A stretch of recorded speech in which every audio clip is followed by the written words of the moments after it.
Hey folks, did you hear the news? 13 new groups have been added to the terrorist list here in Canada, and one of them notably is the Proud Boys.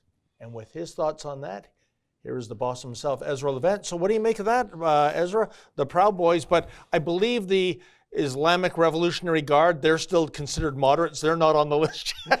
It's really incredible. This comes on the heels a couple of weeks ago. Jagmeet Singh, the NDP leader, put a motion before the House that was a symbolic motion. It was not a law or a bill. It had no teeth. It was just a symbol to declare the Proud Boys a terrorist group, and it passed unanimously. And so, of course, the Liberals said, okay, well, if the entire political spectrum agrees, we're going to ban this group in the same list as Al-Qaeda. In fact, today they added also more Al-Qaeda affiliates, ISIS affiliates, and then in the middle of that, the Proud Boys. And some of our viewers might be saying, what's the Proud Boys? Did they attack 9/11? On 9/11, yeah.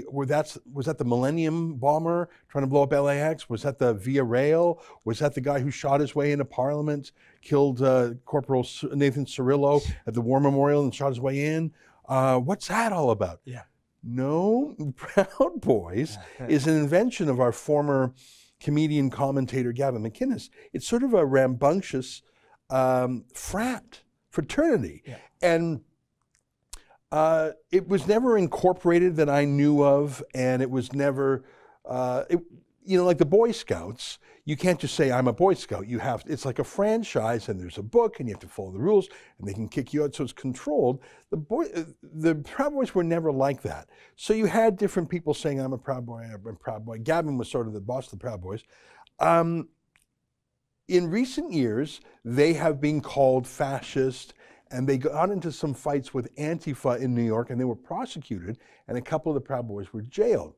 Gavin McInnes repudiated and renounced and quit the Proud Boys after that battle in the street. It was sort of like a gang fight, Antifa versus Proud Boys in the streets of New York.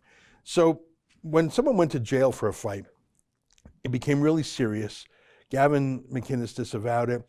And actually, I think the guy who took it over is a Latino man named Enrico Terrio, who it turns out is a undercover cop or something. So the whole thing's sort of iffy. Oh, interesting. But my point is, it's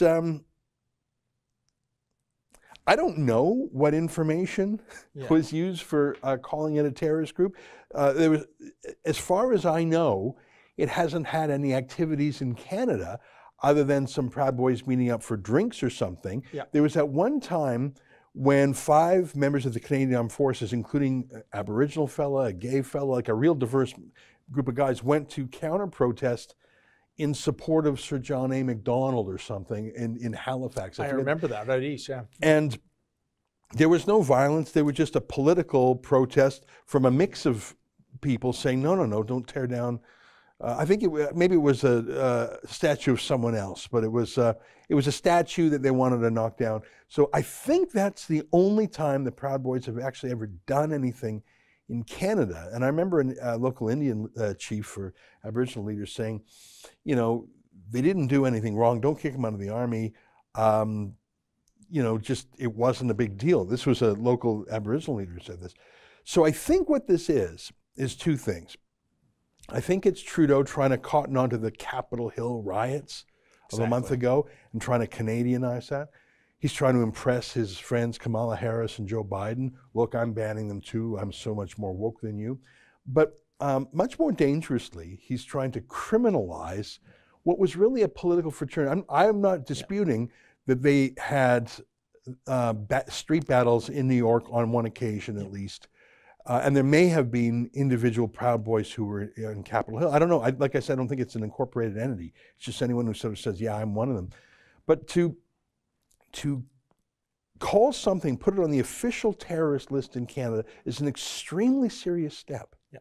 Because to say something's a terrorist group is to say, no, they're not just rowdy fraternity boys.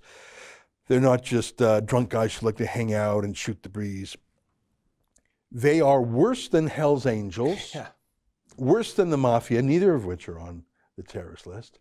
They are on par with ISIS and Al-Qaeda, and so the full force of the law and the military and our spying and intelligence agencies and freezing and seizing bank accounts and special prosecutions for giving any sort of support to these groups, whether, I mean, financial, but moral support, recruiting support, all the things, all the tools you would use to stop a terrorist from organizing, traveling, recruiting, flying, funding, having a flag, all those tools that we made after 9/11 to catch mass murderers and terrorists can now legally be deployed against this dopey fraternity, club, thing, entity, just because Justin Trudeau likes to censor anything on the right. Yep.